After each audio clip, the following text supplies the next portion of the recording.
حضرات کو تو کسی صورت بھی نون لیگ یا حکومت اتحاد قبول نہیں کرے گا، تو اس میں جسٹس یحییٰ آفریدی صاحب کے بڑے امکانات ہیں، اس میں جسٹس امین الدین صاحب کی قسمت بھی کھل سکتی ہے، وہ بھی ہمارے چیف جسٹس بن سکتے ہیں۔ کبھی امکان یہی ہے کہ یہ دو افراد یا بندوخیل جماعت بندوخیل صاحب بھی ہو سکتے ہیں۔ یہ 5 سینئر جج ہیں تو یقیناً 2 کو تو وہ آؤٹ کر دیں گے اور ان 3 میں سے جس سے وہ مطمئن ہوں گے انہیں بنا لیں۔ اچھا نعیم صاحب، کیونکہ JUIF جو ہے اس وقت گیم چینجر بن چکی ہے، لیکن پاور شیئرنگ کو بھی تو ڈینائی نہیں کیا جا سکتا۔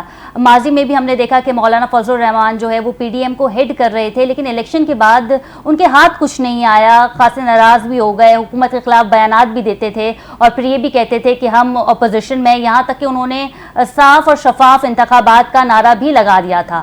تو اگر وہ حکومت کے ساتھ ملتے ہیں تو پھر کن چیزوں پہ بات ہو سکتی ہے کہ جی آپ یہ وزارت لے لیں، یا آپ کو KPK کے گورنر بنا دیتے ہیں، کنڈی صاحب چلے جائیں گے اور پھر یہ آ جائیں گے؟ کچھ ایسا ہوگا سر؟ دیکھیں یقینی طور پہ اسی طرح کی صورتحال ہوگی۔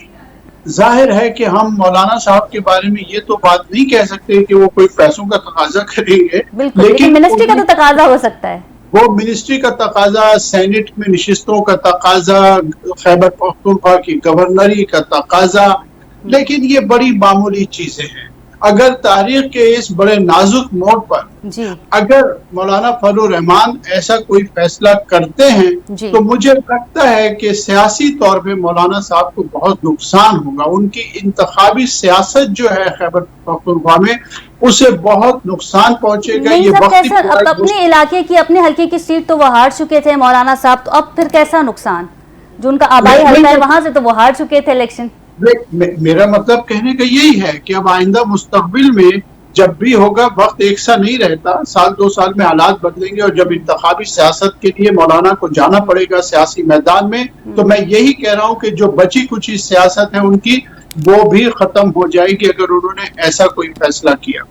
اچھا نعیم صاحب، وکلاؤں کی جانب سے بھی یہ کہا جا رہا ہے کہ اگر ایکٹ میں ترمیم کی گئی تو پھر احتجاج کی طرف جائیں گے، اور میں آپ سے یہ بھی جاننا چاہوں گی کہ اگر ایکٹ میں ترمیم آج ہو جاتی ہے تو پھر PTI کا رد عمل کیا ہوگا؟ اس سے ہم کیسے انالائز کریں گے؟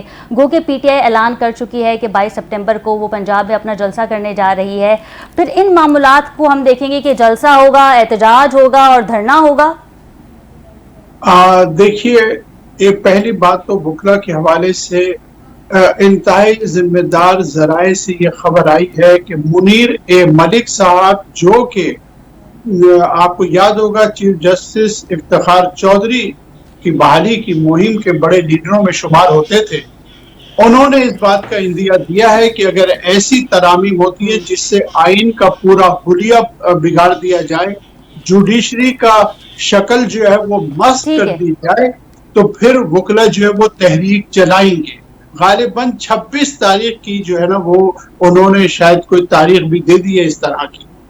تو اب صورت یہ ہے کہ یہ تو وکلا کی طرف سے ہم توقع کرتے ہیں کہ وہ بھی کوئی احتجاجی مہم شروع کر سکتے ہیں۔ جہاں تک PTI کا تعلق ہے تو ظاہر ہے کہ PTI اس وقت بھی پاکستان کی سب سے بڑی سیاسی جماعت ہے، سب سے بڑی اسٹیک ہولڈر ہے، سب بڑی ان کی فالوئنگ ہے، تو وہ ہر وہ طریقہ کار اپنائیں گے جو سیاسی جماعتیں استعمال کرتی ہیں۔ ظاہر ہے وہ جج سے بھی لیکن آپ یہ کہہ رہے ہیں کہ PTI اسٹیک ہولڈر ہے، پاکستان کی سب سے بڑی جماعت ہے، لیکن اس کے باوجود بھی اگر مولانا صاحب حکومت کے ساتھ چلے جاتے ہیں تو اس کا مطلب یہ ہے کہ PTI قائل کرنے میں کامیاب نہیں ہوئی مولانا صاحب کو؟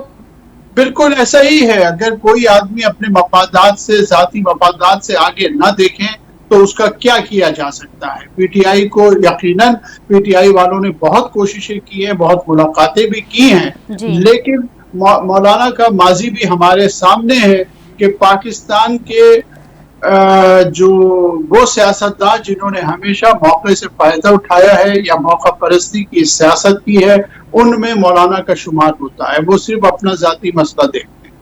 یہ بڑی پیتھیٹک صورتحال ہے۔ اچھا، اختر مینگل صاحب کے حوالے سے بھی میں آپ سے جاننا چاہوں گی۔ نعیم قریشی صاحب سینئر سیاستدان ہیں اور زرداری صاحب کے بہت قریبی بھی سمجھے جاتے تھے، کیا وجہ ہے کہ اس سیناریو میں وہ غائب نظر آتے ہیں اور ان کی جانب سے کوئی خاص فیصلہ حتمی فیصلہ نظر نہیں آتا اس سچویشن میں؟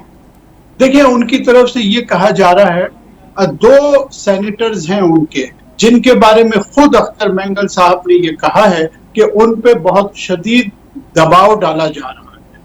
صحیح۔ اور انہوں نے یہ بھی کہا ہے، یہ غیر مصدقہ خبر ہے، یہ سوشل میڈیا کی خبر ہے کہ انہوں نے کہا کہ جب انہیں کہا قائل کرنے کی کوشش کی گئی تو انہوں نے کہا کہ جی آپ 2000 مسنگ پرسن جو ہیں ان کو آپ رہا کر دیں تو ہم آپ کو ووٹ ڈلوا دیں گے۔ لیکن یہ بڑا اہم موقع ہے، ہر شخص کی اس میں پہچان ہو جائے، پتہ چل جائے گا کہ کون سا سیاستدان جمہوریت کے ساتھ اور آئین کے ساتھ کھڑا ہے اور کون سے سیاستدان نے موقع پرستی کا مظاہرہ کیا ہے۔ اس مرحلے پہ سب کے بارے میں ہمیں پتہ چل جائے گا۔ ٹھیک ہے، بہت شکریہ نعیم قریشی صاحب، سینئر اینالسٹ ہمارے ساتھ موجود تھے۔ جی ناظرین، اس وقت اسلام آباد میں سیاسی پارا جو ہے وہ ہائی ہے اور ملاقاتوں کا سلسلہ جاری ہے، اور یہ کہنا غلط نہ ہوگا کہ مولانا صاحب اس وقت گیم چینجر جو ہے وہ بن چکے ہیں پاکستان کی سیاست میں۔ اب دیکھنا یہ ہے کہ پاکستان کا اگلا چیف جسٹس آف پاکستان کون ہوگا۔ پروگرام آپ نے ملاحظہ کیا ناظرین، وقت ختم ہوا جاتا ہے۔ اپنی میزبان خدیجہ راٹھو کو اجازت دیجیے، اللہ نگہبان۔